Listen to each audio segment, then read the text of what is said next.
और अब बात वंदे मातरम पर उठे विवाद की। वंदे मातरम पर योगी आदित्यनाथ ने खुलकर कहा, जो लोग वंदे मातरम गाने का विरोध कर रहे हैं वो छोटी सोच वाले हैं। वंदे मातरम पर उत्तर प्रदेश में पहले से माहौल गर्म था।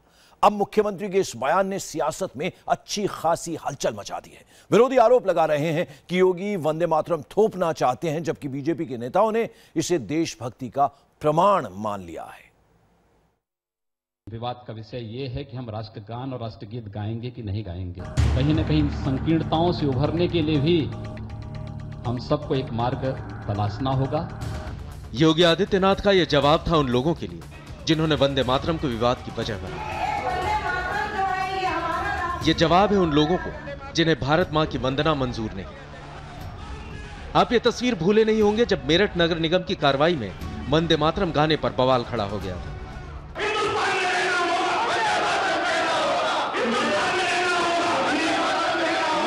वंदे मातरम नहीं कहेंगे, और कहेंगे तो वो पहले अल्लाह अकबर कहेंगे।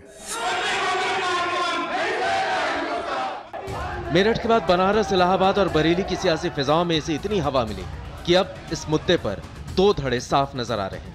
एक तरफ वे लोग हैं जो नारे लगा रहे हैं हिंदुस्तान में रहना होगा तो वंदे मातरम कहना होगा। दूसरी तरफ वे हैं जो कहते हैं कि सिर कटा लेंगे लेकिन वंदे मातरम नहीं कहेंगे। मर जाएंगे, मिट जाएंगे, लेकिन राष्ट्रीय गीत का सम्मान नहीं करेंगे। इस पूरे हंगामे के बीच यूपी के मुख्यमंत्री सामने आए और साफ शब्दों में कह दिया कि वंदे मातरम पर जो विवाद कर रहे हैं उनकी सोच छोटी है। आज प्रदेश में एक बात को लेकर विवाद हो रहा है। कुछ लोग कह रहे हैं हम वंदे मातरम नहीं गाएंगे। हम इस देश को 21वीं सदी में आगे बढ़ाना चाहते हैं, लेकिन विवाद का विषय ये है कि हम राष्ट्रगान और राष्ट्रगीत गाएंगे कि नहीं गाएंगे। ये सचमुच चिंता का विषय है और कहीं न कहीं संकीर्णताओं से उभरने के लिए भी हम सबको एक मार्ग तलाशना होगा। 3 दिन पहले इलाहाबाद में मेयर ने नगर निगम की कार्रवाई वंदे मातरम से शुरू करने का फरमान सुनाया था। इस पर विपक्ष के पार्षद भड़क गए थे और खूब हंगामा किया। इलाहाबाद के इस हंगामे में जांच के आदेश भी हो चुके हैं।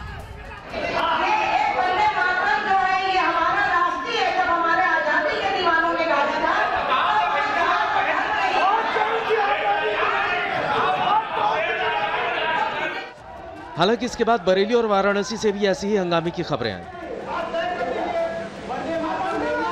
दरअसल यहां मुद्दा सिर्फ एक राज्य या कुछ नगर निगमों में झगड़े का नहीं है। यहां सवाल देश के सम्मान और धार्मिक आस्था के टकराव का है। इसलिए इस पर सियासी बोल पूरी तरह बटे हुए हैं।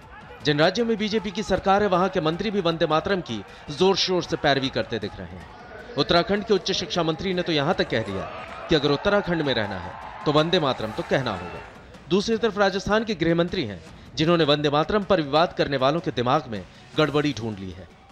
विवाद का जो विषय खड़ा करते हैं उनके दिमाग की कमजोरी है। इस वंदे मातरम को गीत को लेकर देश की आजादी का जंग लड़ा गया था, जिन सिरफिरों लोगों ने अपने देश के लिए कुर्बानी की थी, उस गान को गाने में भी अगर किसी को शर्म आती तो उसकी इच्छा, कोई जबरदस्ती तो किसी को गवाते नहीं है, लेकिन गाना देश के प्रति अगर सम्मान जाहिर करना चाहते हैं तो गाना चाहिए। चौथा निर्णय हम लोगों ने क्या है कि उत्तराखंड में रहना होगा तो वंदे मातरम कहना होगा।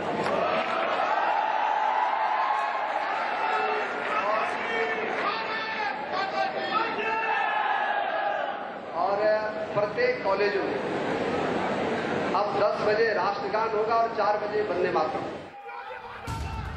विपक्ष इस मुद्दे पर बटा हुआ।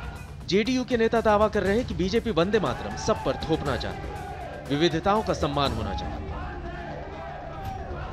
जबकि कांग्रेस कह रही है कि वंदे मातरम राष्ट्रगीत है और इसका सम्मान तो हर कीमत पर होना ही चाहिए।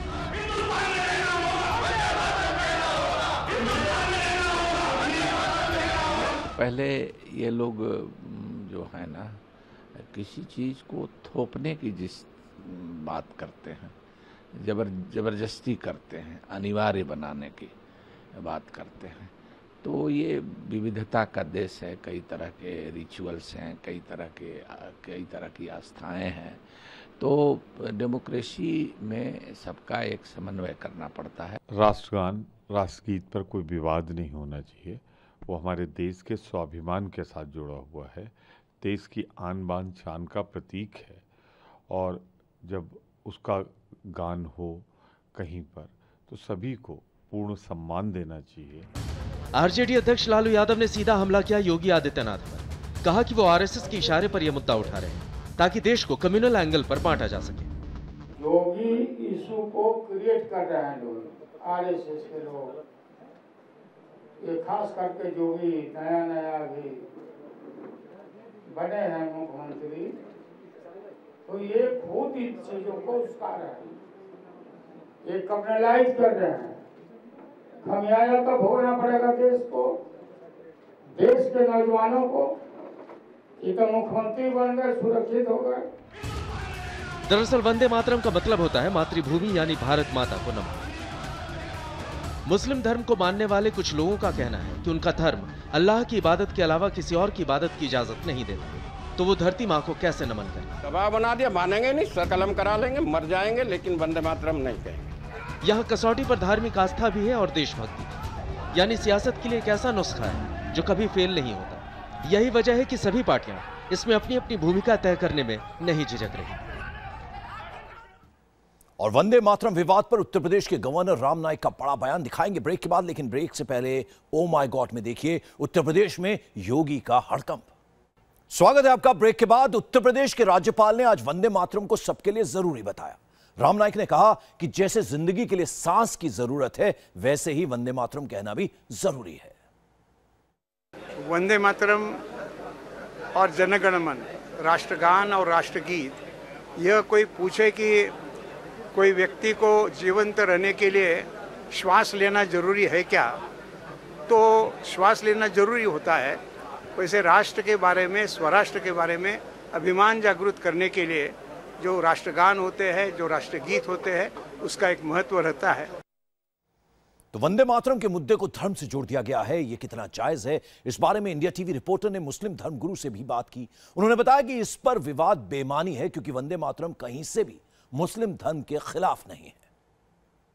जो लोग वंदे मातरम को लेकर विरोध करते हैं, साहब हम नहीं गाएंगे, तो वो ये तो बताएंगे वंदे मातरम के मायने क्या हैं। वंदे मातरम का सीधे सीधे मायने हैं वतन की सलामती की दुआ करना। वंदे के माने पूजा करना तो नहीं होता, सजदा करना तो नहीं होता। नमन माने सजदा करना है, पूजन माने इबादत करना है, वंदे के माने तो सलाम करने के होते हैं।